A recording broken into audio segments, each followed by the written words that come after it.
Depois de 3 temporadas de Mighty Morphin Power Rangers, usando os uniformes de Zyuranger, chegava o fim dos Power Rangers, mas dávamos início a uma nova era dos heróis coloridos. Chegava Power Ranger Zell, que adaptou o Super Sentai Chorik Sentai Orangia de 1995. E no vídeo de hoje nós vamos comparar as duas contrapartes, Orangia no Japão e Power Ranger Zell nos Estados Unidos. Eu sou o Vitinho e você está na Power Zone.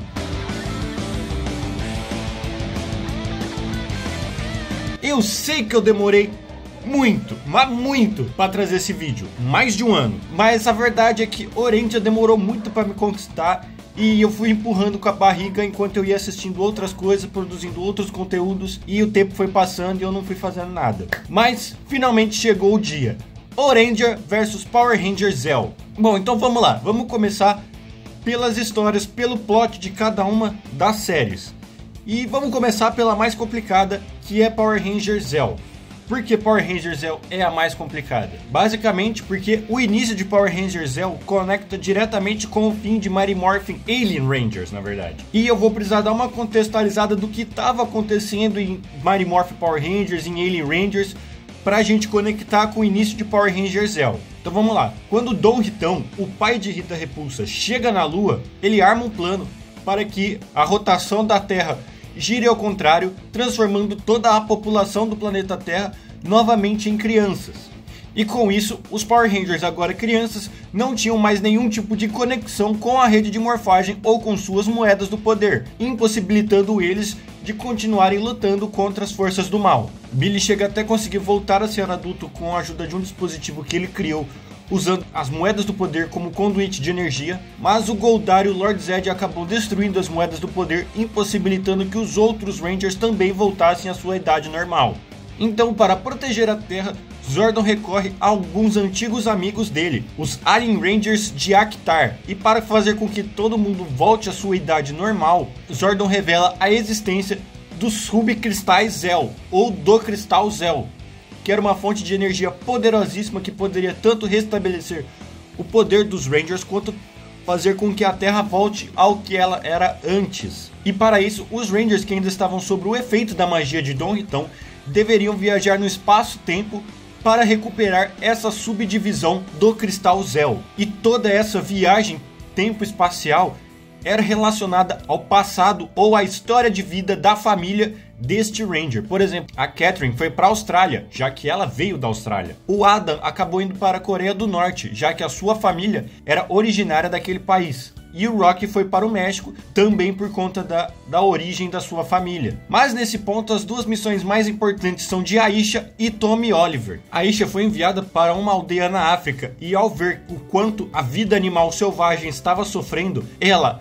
após encontrar a sua subdivisão do Cristal Zell, entrega a Tânia e decide ficar no lugar de Tânia naquela aldeia na África, enquanto Tânia voltaria para a Alameda dos Anjos para se tornar a nova Power Ranger. E o outro ponto importante é de Tommy Oliver, que é enviado para uma tribo nativa americana onde ele conhece True Heart. E ali True Heart, além dele encontrar o Cristal Zell, ele também recebe de True Heart uma ponta de flecha, na verdade meia ponta de flecha, já que ele encontraria a outra metade na hora certa. Enquanto os Rangers partiam na sua busca tempo-espacial pelo Cristal Zell, Goldar e Rito conseguem invadir o centro de comando, mas eles haviam se perdido no subsolo do centro de comando, que funcionava basicamente como um labirinto para que ninguém pudesse invadir o centro de comando facilmente. E logo após todos os Rangers voltarem de sua missão, Goldar e Rito conseguem finalmente invadir o centro de comando e roubar o Cristal Zell enquanto eles implantavam uma bomba sem que ninguém soubesse. E no momento que o centro de comando começa a entrar em colapso, Alpha e Zordon decidem teletransportar Tommy, Rocky, Adam, Billy,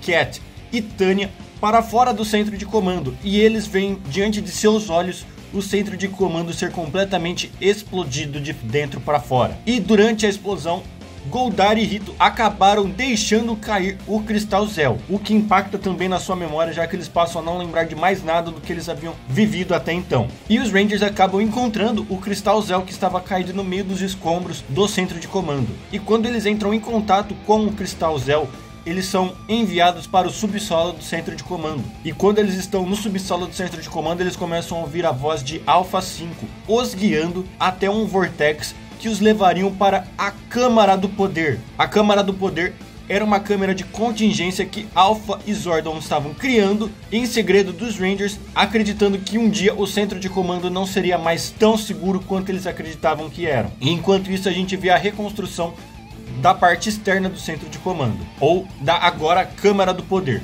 Enquanto isso, na Lua, Lord Zed e Rita Repulsa comemoravam o fim dos Power Rangers, mas as suas comemorações não duram muito, já que elas são interrompidas pela chegada do nada do terrível Império Máquina, liderados por Raimundo e Rainha Máquina, e seu pequeno filho Sprocket, além de seus lacaios Clank e Orbus. Amedrontados pelo poder ofensivo do Império Máquina, Lord Zed, Rita Repulsa e todos seus capangas decidem fugir para junto de Dom Ritão, enquanto deixavam seu palácio na Lua à mercê do Império Máquina. Logo que eles se instalam na Lua, o Raimundo envia uma horda de Quadrifighters para a Terra, acreditando que nesse momento a Terra era um planeta inofensivo e indefeso. Mas enquanto isso, na Câmara do Poder, Zordon explica tudo o que estava acontecendo na Lua, que Rita e Lord Zed estavam fugindo do Império Máquina e que o Império Máquina estava começando a atacar o planeta Terra. E então ele entrega os seus novos poderes para os Rangers. Tanya agora herda a cor amarela, que era de Aisha. Catherine mantém a sua cor rosa, que ela havia herdado de Kimberly, enquanto os homens Rock, Adam e Tommy teriam suas cores completamente alteradas.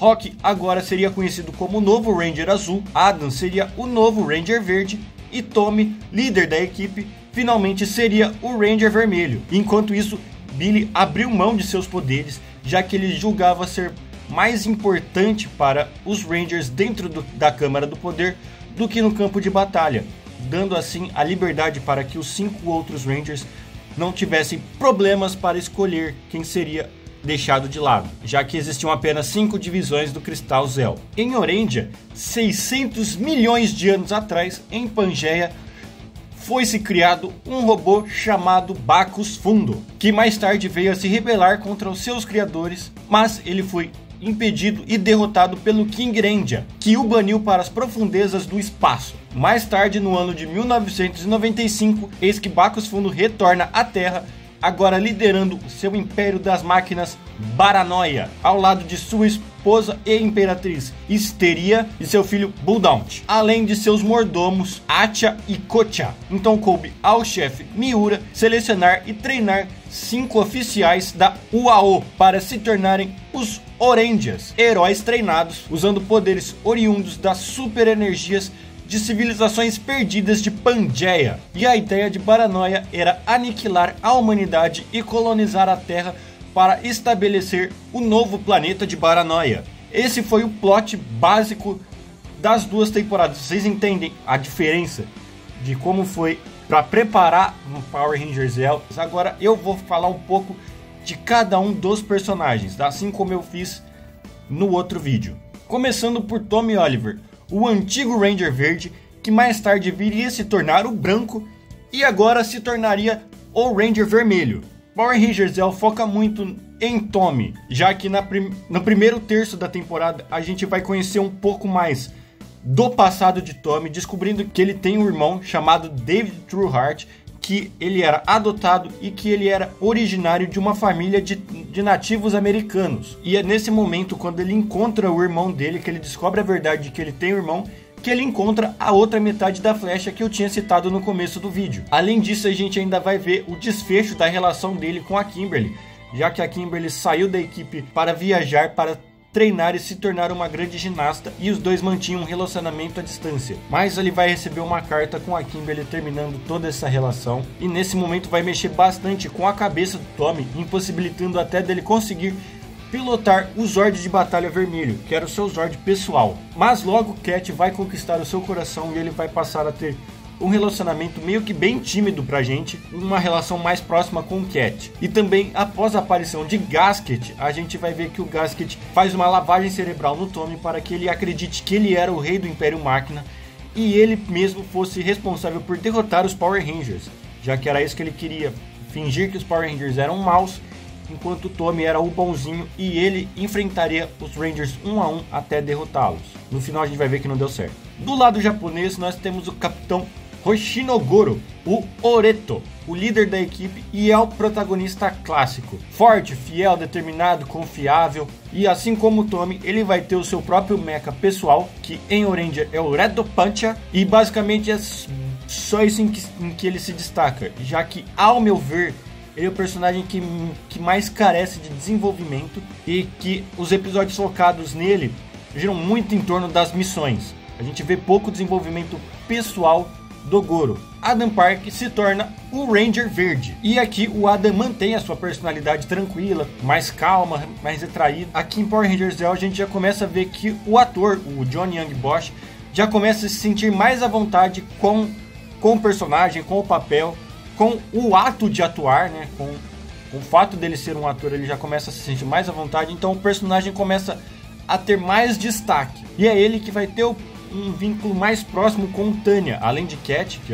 são as duas meninas, vão ter sempre uma relação mais forte, mas ele parece mostrar uma relação mais próxima com Tanya durante o início da série, além de manter a sua forte amizade com o Rock e com o Tommy. E ele vai ter episódio de destaque, onde ele faz algumas aulas de boxe para aprimorar o seu estilo de luta e criar um novo estilo que pudesse desenvolver melhor os seus socos. E mesmo o Rock sendo o Ranger Vermelho antigamente, aqui a gente vê o Adam assumindo um posto de liderança um pouco maior do que o Rock. Sua contraparte é Yokaichi Shohei, o Green, e ele aparentemente é o mais velho dos Oranger e deveria ser o personagem mais sério deles, mas é o personagem que mais tem afinidade e relação com as crianças, é o que mais se dá bem com as crianças que aparecem ali na série, mas ainda assim é um dos personagens mais responsáveis, mais cabeça quente e às vezes até um pouco agressivo, se eu posso assim dizer. E embora tenham poucas ausências do Capitão Goro, ele nunca chega a chamar responsabilidade para ele. Mesmo com essas poucas ausências, a gente não vê ninguém chamando a responsabilidade para a liderança, deixando sempre na mão do Goro, mesmo com ele ausente. Mas é nítido que ele era o segundo no comando, quando é ele que tem que pilotar o Red Puncher no lugar do Goro. E como eu disse, para mim, o Shohei seria um personagem extremamente sério, extremamente sisudo, assim como era o Bamba em Ryu Soldier e o Shiguro, o Kiramei Blue em Kira Major. Eu achava que ele seria um personagem mais ou menos nesse estilo, mas a verdade é que ele é bem carismático. Eu esperava um personagem bem menos carismático, ele é bem carismático, ele tem bastante expressões faciais, ele é um dos personagens mais divertidos de Oranger. Agora vamos falar de Rocky, o Ranger Azul. E o Rocky é, por boa parte da fanbase, um dos Rangers mais criticados, já que ele era o substituto de Jason, um dos Rangers mais queridos de toda a história de Power Rangers. E a saída do Jason, tão repentina e estranha, não pegou bem para os fãs, e tudo caiu sobre o Rock, que além de tudo isso, a dificuldade que o Steve Cardenas tinha para a atuação na época, implicou em uma menor participação do que se esperava do Ranger Vermelho em momentos chaves da série. E em Zeo, agora sendo o Ranger Azul, não tendo a necessidade de ser tão importante, ele passa a ter um pouco mais de destaque, mas os episódios que têm um foco maior nele são sempre relacionados a algum tipo de interesse amoroso que ele tinha.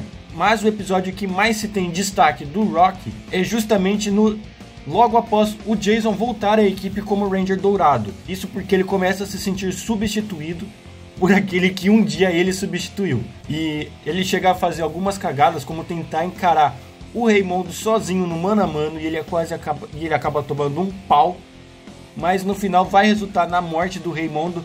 Então, de certa forma, deu certo. Do lado japonês nós temos Mita Yuji, o Blue, e é dito na série que ele é o mais jovem dos Oranger, embora a Momo pareça ser um pouquinho mais jovem do que ele, e ele acaba por ser, exatamente por ser o mais jovem, acaba por ser o personagem mais imaturo e mais inocente dos Oranger, e ele é o único que acredita verdadeiramente no Bara Revenger, que foi um Machinju que se rebelou contra o Império Baranoia porque ele se sentiu descartado.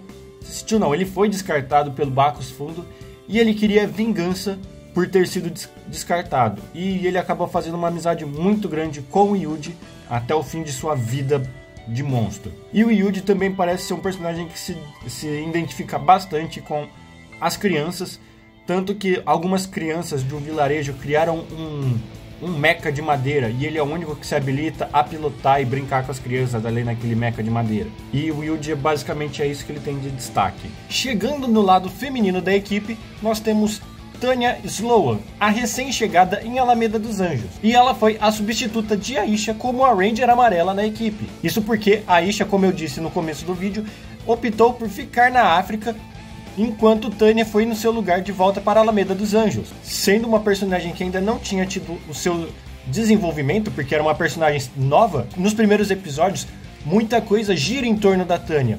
Até ali a primeira metade da temporada, muita coisa gira em torno da Tanya, porque é a personagem que mais necessita de desenvolvimento pessoal, já que ela era a personagem mais recente da equipe dos Rangers.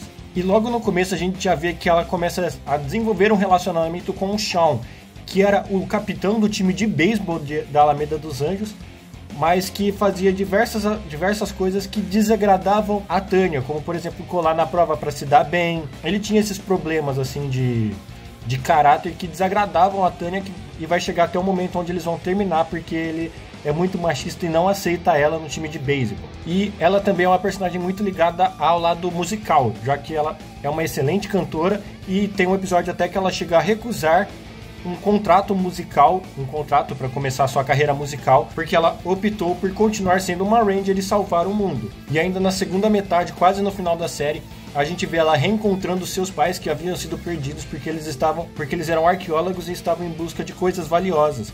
E aí nesse final a gente vai ver que foram eles que encontraram a chave do Auric, o Conquistador. Nijou Juri é a Oielo, contraparte de Tanya nesse quesito. Diferente de Zyuranger, como eu tinha comparado da outra vez, aqui em Orangia, a amarela japonesa já é uma mulher. Diferente de Zyuranger, como vocês sabem, era um garoto e foi adaptado para uma garota, por isso que a Trini não usa saia. E aqui a Tanya tem saia. Assim como ela vai ter saia também em Turbo, porque em Carendia a amarela também é uma mulher. Ela é uma personagem muito interessante, ela é não que ela seja tratada, mas ela traz aquele sexy appeal que toda a série tenta trazer, mas ela é um pouco mais exagerado, mas não é tão exagerada a ponto do que foi com a Ako em Jetman, que fica mostrando calcinha o tempo todo. Ela é realmente bonita, assim, ela tem um charme, e além disso ela é muito cabeça, ela é muito racional, ela é muito estrategista. Diferente um pouco da Momo, que é um pouco mais emocional, que eu já vou falar dela, a Juri, ela é um pouco mais estrategista, um pouco mais cabeça, e é que dá um equilíbrio legal entre as duas, que é muito legal de ver na série. A Juri é tão estrategista que ela vai fazer alguns Masenju, alguns monstros da temporada de besta, e é muito legal ver isso. E a rosa da vez é a Catherine, a Cat, a Ranger Rosa de Power Rangers Zell. A Cat é uma personagem que aparece do meio pro final da terceira temporada de Mighty Morphin Power Rangers, e assim como seu futuro namorado e marido Tommy Oliver, ela também começa sendo controlada por Rita Repulsa, e após ter seu feitiço quebrado, ela assume o posto de Ranger Rosa no lugar de Kimberly, quando Kimberly decide deixar de ser uma Ranger para seguir o seu sonho de ser uma ginasta profissional. A Cat, apesar de ser uma personagem recorrente já em Mighty Morphin Power Rangers, a gente vê pouco dela, e o maior desenvolvimento dela vai começar em Zell, porque poucos episódios após ela se tornar a Ranger Rosa, aparece o Dom Ritão e transforma todo mundo em criança. Então é bem legal começar a conhecer mais da Cat em Power Rangers Zell. Apesar da gente já conhecer ela, parece que a gente conhece muito, mas a gente na verdade não conhece. E aqui é muito legal ver esse desenvolvimento dela, quanto ela é madura. Apesar de ser uma adolescente, ela talvez seja a personagem mais madura de todos os Mighty Morphin, e ela sempre colocou o bem-estar dos outros na frente do seu, como por exemplo, logo quando o Tommy recebe a carta da Kimberly terminando tudo, Tommy começa a se interessar por uma repórter, acho que ela é repórter, com uma moça lá no clube de neve, e a Cat é quem organiza um encontro entre os dois, mas no final acaba acontecendo situações onde a Cat acaba indo nesse encontro, e é onde inicia-se o relacionamento do Tommy com a Cat. E por ela ter essa personalidade mais madura, de ser uma mãezona pro time, ela acaba, por muitas vezes, assumindo o posto de liderança na frente do Rock, do Adam, da Tanya, às vezes até do Jason, e é muito legal ver o quanto a Cat é uma personagem, a palavra que define a Cat é madura, ela é uma personagem muito mãezona, dos outros Rangers. E é muito legal ver isso na Cat. E a O-Pink é a Momo. E ela, diferente da Cat, ela é aparentemente uma das mais jovens e mais imaturas da equipe. Junto com o Yuja são os dois mais imaturos, mais inocentes. E como eu disse lá quando eu tava falando da Judy, ela é mais coração, ela é mais emotiva, ela tem um apego muito grande ao seu passado. A gente vê que nas férias dela, ela vai visitar amigos, parentes, os avós dela na cidade natal dela. E por muitas vezes ela acaba tendo que resolver os problemas sozinha. E mesmo ela sozinha, ela consegue se virar bem. Então é uma personagem que tem muito a crescer, que ela é muito fofa, muito inocente, muito imatura, mas que ela cresce muito durante a temporada. Talvez seja a personagem com o melhor desenvolvimento, mas de carisma o Shohei seja melhor. Agora, ainda falando dos mocinhos, a gente vai precisar inverter um pouco a ordem, porque agora eu vou falar do Riki, o Kingrendia, que é a versão japonesa do Ranger Dourado. E ele foi o responsável por exilar o Bacchus Fundo há 600 milhões de anos atrás. Ele que foi o herói que salvou a Terra do Bacchus Fundo lá no início da história, que a gente ficou sabendo na história prévia, e ele tinha a missão de retornar quando o Império do Baranoia retornasse também, e ele volta um pouco atrasado, junto da Dorin, que era uma entidade que protegia o planeta Terra, que a gente descobre só lá no final, e ele, a princípio, ele se recusa a se juntar aos Orendia, porque ele não sabia que os Orendia tinham acesso à Choriki Energy, que era a energia superpoderosa, que dava poder tanto a ele quanto aos outros Orendia. E no início ele não percebeu isso. Quando eles se transformaram, que ele entendeu que eles lutavam pelo bem contra o Baranoia. E aí sim ele passa a lutar ao lado dos Orendia. E do lado americano, a versão americana do Kingrendia foi dividida em 2, ou talvez em 4, como você preferir. Isso porque, a princípio, o Ranger Dourado era o Trey, o rei de Trifória. E os Triforianos é uma raça de seres que tem 3 consciências e dividem um único corpo. E o Trey se dividia em o Trey do coração, o Trey da sabedoria e o Trey da coragem. E no início, quando ele aparece, se criou um mistério para tentar descobrir quem era esse Ranger Dourado, porque ele simplesmente chegava, ajudava os Rangers e ia embora correndo sem falar nada com ninguém. E aí diversos episódios deram a entender que poderia ser o Billy, outros de que era o David Trueheart, o irmão de Tommy, e teve até um episódio que deu a insinuar de que ele poderia ser até o Skull.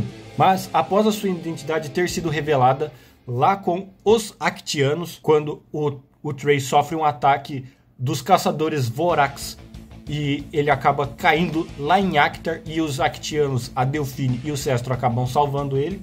E por conta desse ataque, por conta dessa queda, por tudo que estava acontecendo, ele não conseguia manter mais as suas 3 consciências unificadas em seu corpo. E por isso ele precisava de um substituto para que ele pudesse ajudar os Rangers da Terra a lutarem contra o Império Máquina. A princípio esse substituto seria Billy, mas aconteceu que durante a explosão do centro de comando lá no primeiro episódio da série, o corpo do Billy acaba rejeitando a energia do poder do Ranger Dourado. Isso porque o corpo do Billy havia absorvido uma enorme quantidade de prótons negativos durante a explosão do centro de comando lá no início da história. E por isso ele não conseguiu se tornar o Ranger Dourado.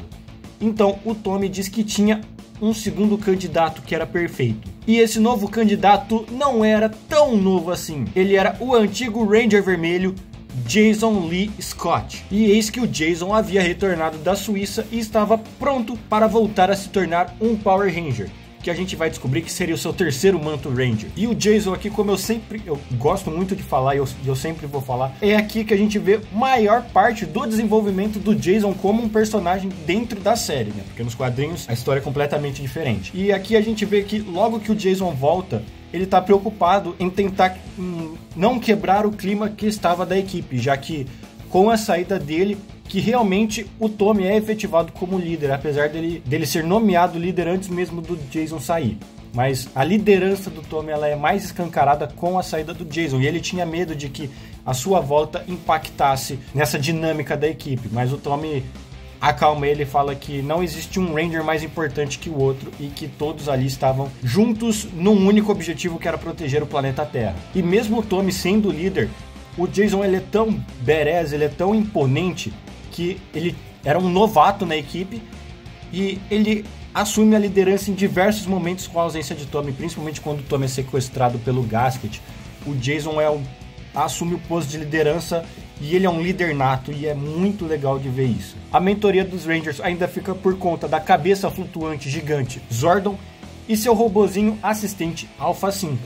Mas eles receberam o auxílio de Billy Cranston, isso porque, como eu contei na história, Billy entendeu que ele seria mais importante dentro do centro de comando do que no campo de batalha, e por isso ele abriu mão da sua parte do Cristal Zell e passou a ser mais frequente dentro do centro de comando. E isso ele se mostrou muito útil, porque 90% do arsenal dos Rangers foi totalmente desenvolvido por Billy, incluindo os Zellzords e o Zord de Batalha Vermelho. Agora vamos falar dos vilões, e aqui é um ponto problemático para análise, porque não existe muita diferença de personalidade, de característica do Baranoia para o Império Máquina. O Raymondo e o Bacchus Fundo são basicamente os mesmos personagens, muda pouquíssima coisa. O Bacchus Fundo ainda consegue ter uma tentativa de um toque de humor melhor. Os dois têm o mesmo toque de humor, mas as cenas originais japonesas, que foram só usadas no Japão, são bem mais engraçadas do que as que eles fizeram nos Estados Unidos. Então, basicamente essa é a única diferença entre eles. E o Raymondo é um pouco mais rabugento. O humor dele fica por conta dessa rabugice dele. E ele reclama mais das atitudes do Clank e do Arbus do que o Bacchus Fundo com o Acha e o Kocha. As Rainha Histeria e a Rainha Máquina, na tradução ficou Rainha Máquina, mas é Máquina porque o nome dela em inglês é Máquina, não mudam muita coisa também. Eles são basicamente a mesma pessoa e a única diferença é em relação ao Gasket e o Kaiser Buldont. Enquanto a Rainha Máquina, ela finge estar aliada com o Gasket, enquanto ela está por trás fazendo planos com o Sprocket, a gente vê exatamente por causa do que é o Kaiser Buldont, o porquê que elas são completamente diferentes, que eu já vou explicar. O Clank e o Orbus são basicamente a mesma coisa que o Acha e o Kocha. A diferença é que a gente vê o Acha e o Kocha mais presente no planeta Terra, mais envolvidos com os planos do Império Baranoia, enquanto o Clank e o Orbus praticamente só aparecem para fazer os monstros crescerem. E aí, como eu estava falando da Rainha Máquina, agora chegou a hora de falar da grande diferença do Império Máquina, que é com o Príncipe Gasket, já que em Power Rangers ele é o filho mais velho, o primeiro filho do Raymondo com a Rainha Máquina. E não, eles não. Eles simplesmente construíram o Gasket primeiro que o Sprocket. E ele havia abandonado o seu pai, o Raymondo, porque ele era casado com a Arquerina, e a Arquerina era a filha do Rei Aradon, arquirrival do Raymondo. Tanto o Rei Aradon quanto o Raymondo não aceitavam o casamento dos seus filhos com o filho de seu arquirrival, e por isso o Gasket e a Arquerina fogem para viver a sua vida normal. E quando eles descobrem que o Raymondo havia sido morto, derrotado pelos Rangers, ele decide voltar para tomar o seu posto que lhe é de direito. Isso porque ele descobre que Louis Cabon estava tentando tomar o trono de imperador do Império Máquina. Já a versão japa de Gasket era, na verdade, o seu próprio irmão mais novo, que eu nem falei do Sprocket, mas o Sprocket é uma criança irritante, só pra contextualizar. O Sprocket é uma criança irritante, chata pra caramba, e o Buldont também é uma criança extremamente irritante, chata pra caramba. A versão japonesa do Gasket é o próprio irmão mais novo, já que o Buldont tem um upgrade para Kaiser Buldont. E o Buldont, ele era o filho de Bacchus Fundo e da Histeria. E depois da derrota do Bacchus, eu vou chamar de Bacchus, porque Bacchus Fundo é muito feio. Depois da derrota de Bacchus, Bomber the Great desafia o Buldont para um duelo, e quem vencesse assumiria o trono do Império Baranoia. E o Bomber the Great acaba destruindo o Buldont. Então ele pega os destroços de Buldont, amarra ele e a Histeria em um míssil e dispara para que eles vaguem pelo espaço sideral. Mas eles acabam caindo justamente no planeta onde os restos mortais de Bacchus Fundo estavam. E lá ele usa o seu resto de energia vital para ressuscitar o Buldont, porque a sua AI, o seu cérebro, a sua inteligência artificial não tinha sido danificada. Então ele retorna como Buldont, e logo após ele retornar, Buldont se auto-intitula Kaiser Buldont. A Arquerina, como eu disse, era filha do Rei Aradon, arquirrival de Mondo, e esse personagem nunca foi mostrado na série de TV, ele só é citado, e ele era o arquirrival do Mondo para o posto de imperador do Império Máquina. E ela é bem ardilosa, ela é bem inteligente, muito estrategista, bem sádica até. E em um determinado episódio ela vai ter uma rixa pessoal com a Cat que não se estende mais do que aquele episódio. Já Maltiwa era sobrinha de Histeria.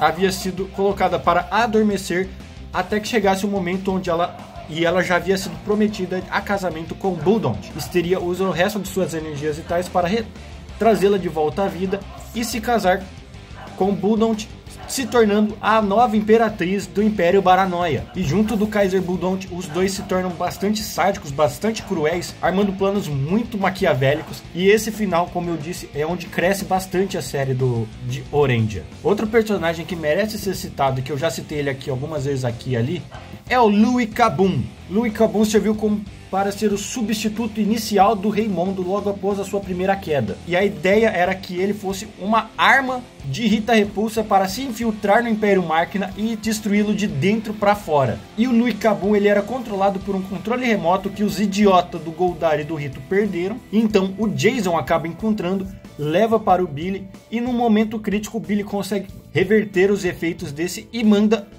o Louis Cabum de volta para o Palácio do Império Máquina. Mais tarde, no episódio seguinte, o Louis Cabum vai conseguir desvencilhar o controle remoto dele mesmo, então ele fica livre para fazer o que ele bem entender. Até que ele é controlado por Arquerina e derrotado pelos Rangers. Já Bomber the Great, que era a versão japonesa de Louis Cabum, e os dois nomes são péssimos, era um monstro, um Machinju, que tentou tomar o trono do Império Baranoia ao enfrentar Bacchus Fundo, mas ele acabou falhando e fugindo antes de que ele fosse executado pelo Bacchus Fundo. E quando ele descobre que o Bacchus Fundo havia sido derrotado, ele volta para finalmente tentar governar o Império Baranoia. Auric, o Conquistador, era um tique, ou um totem, que estava escondido numa ilha, onde dois arqueólogos acabam encontrando este totem, mas Louis Cabum chega logo na sequência, rouba o totem para ele e deixa esses dois arqueólogos para morrer lá naquela ilha. Louis tenta usá-lo para acabar com os Rangers, mas Auric era um defensor da justiça e ele disse que nunca lutaria por Louis Cabum.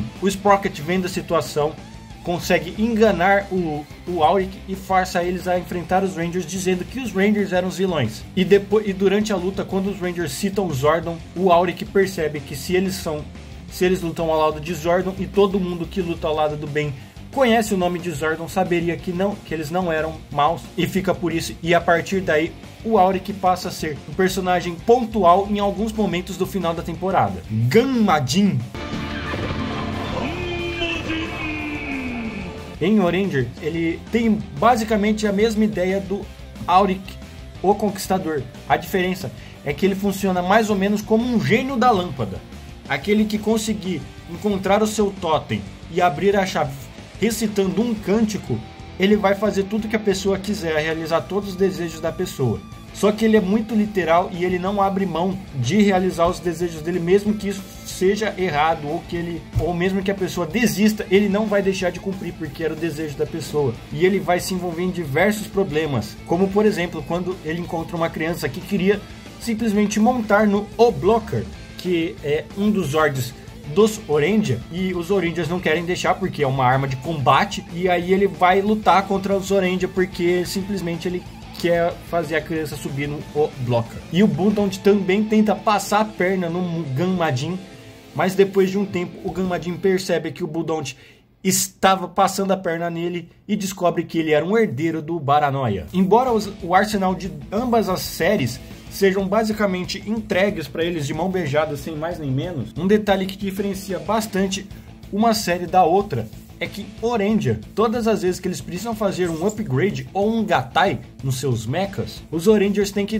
tentar descobrir ou decifrar o código da máquina que faz a operação do Gatai ou da fusão. Enquanto em Power Rangers não tem isso, eles simplesmente sabem como fazer toda a fusão, toda a união para formar o Megazord. Com exceção do Super Zell Megazord, onde o Billy precisa recuperar um componente que ele havia perdido, havia descartado, que proporcionaria na união para formar o Super Zell Megazord dos 5 Zellzords que haviam sido dados por Trade Triforia. O que me incomoda bastante em Orange em relação aos mechas é que os Blocker robôs, que são os Super Zellzords individuais dos Orange, e o Tackle Boy, que é a versão da roda guerreira, é isso o nome? Eles foram jogados de qualquer maneira e entregues aos Oranges sem nenhum menor motivo de explicação. Até a forma como eles são dados em Power Rangers é ruim, mas consegue ser bom comparado a Orange, já que ambos foram um presente de Trade Triforia. Enquanto em Orange o Capitão Miura tinha isso guardado e nunca tinha usado. De repente falou, tá na hora de usar, e nem explica nada sobre eles. Agora, comparando as duas séries num geral, eu vejo que as duas séries fazem um caminho oposto. Enquanto o Power Rangers começa bem, ali até os 5º, 6º episódio, ela é bem interessante. Ela vai caindo até a entrada do Jason, que é onde ela dá uma elevada de novo, porque o Jason como um personagem, ele já é muito interessante. E ele passa a ser um personagem extremamente recorrente. Ele, diferente do Tommy, que aparece como verde lá em Mighty Morphin e é um personagem quase que ocasional, o Jason passa a ser um personagem recorrente, mesmo tendo poucas cenas do King Ranger. Então ele tá sempre fazendo uma missão separada, tá sempre indo ali fazendo uma missão separada, mas ele tá sempre junto dos Rangers ali no dia a dia. Então é muito legal e a série dá uma boa melhorada com a volta do Jason. Já a Orange demora muito para você começar a se apegar na série. Então até o episódio 12, 13 a história é bem arrastada. Os personagens, os protagonistas, eles só chamam o Capitão Miura de chefe, o Goro de capitão, e os outros 4 eles não trocam conversa, então você demora muito para aprender o nome deles. E só com a entrada do Rick, com a chegada do Rick, que a série começa a dar uma boa melhorada, mas lá pro episódio 35 já a série começa a ser bem arrastada, e só com a entrada do Kaiser Bulldont e da Maltiwa que a série melhora de novo. Então é uma série que começa baixa, melhora, cai e dá uma guinada de novo. Mas diferente da história de Power Rangers Zell, que não consegue se sustentar sozinha, ela sempre precisa de alguma história secundária, como por exemplo o passado do Tommy, a relação amorosa do Tommy Rei Supremo, do mistério de quem seria o Ranger Dourado. A história de Oranger consegue se sustentar sozinha. Em resumo, eu consigo gostar muito das duas séries, e Power Rangers Zell, assim como foi em Mighty Morphin, em relação à sua contraparte japonesa, ela consegue ter um desenvolvimento de personagens melhor, mas ela não tem uma história cativante o suficiente para se sustentar sozinha. Enquanto a contraparte japonesa já não foca tanto no desenvolvimento dos personagens, mas consegue criar uma história extremamente interessante. E entre as duas, mesmo eu gostando bastante de Power Rangers Zell, principalmente pela questão afetiva, e eu tenho uma questão particular, é que parece que Power Rangers Zell foi um delírio meu. Que ninguém lembra, e só eu lembro, e ainda lembro vagamente, assim, de algumas cenas. O personagem que mais eu lembro, assim, da minha infância é o Clank e o Orbus, pra você ter uma ideia de como eu lembro pouco dessa temporada. No final das contas, pra mim, a melhor é a Orange, justamente pelo final, que ela dá uma crescida com a entrada do Kaiser Bulldont e da Maltiwa, enquanto o final de Power Rangers Zell é talvez um dos mais broxantes de toda a história de Power Rangers, com o Império Máquina sendo destruído por uma bomba surpresa feita por Rita Repulsa e Lord Zed, que estavam ali basicamente funcionando como alívio cômico durante toda a temporada. A segunda metade, né, porque na primeira metade eles nem aparecem direito. E depois a gente já vai ser jogado diretamente no filme de Power Rangers Turbo, sem mais nem menos, mas isso é uma história para um outro vídeo. Então é isso, galera, essa foi a minha análise comparando Oranger com Power Rangers Zell. E eu espero que vocês tenham gostado. Se vocês gostaram, deixa seu like e se inscreve no canal para me dar aquela força. Se torne parte do nosso esquadrão clicando no botão de se inscrever, que me ajuda bastante. Se vocês querem que eu continue fazendo esse tipo de vídeo, comenta aqui embaixo qual a próxima série que vocês querem que eu faça. Se vocês preferem que eu faça de Car Ranger e Power Rangers Turbo, ou se vocês querem que eu traga um apanhado geral entre Dairanger e Kakuranger com relação à segunda e terceira temporada de Mighty Morphin Power Rangers. Então é isso, galera, eu vou ficando por aqui, a gente se vê num próximo vídeo. Falou!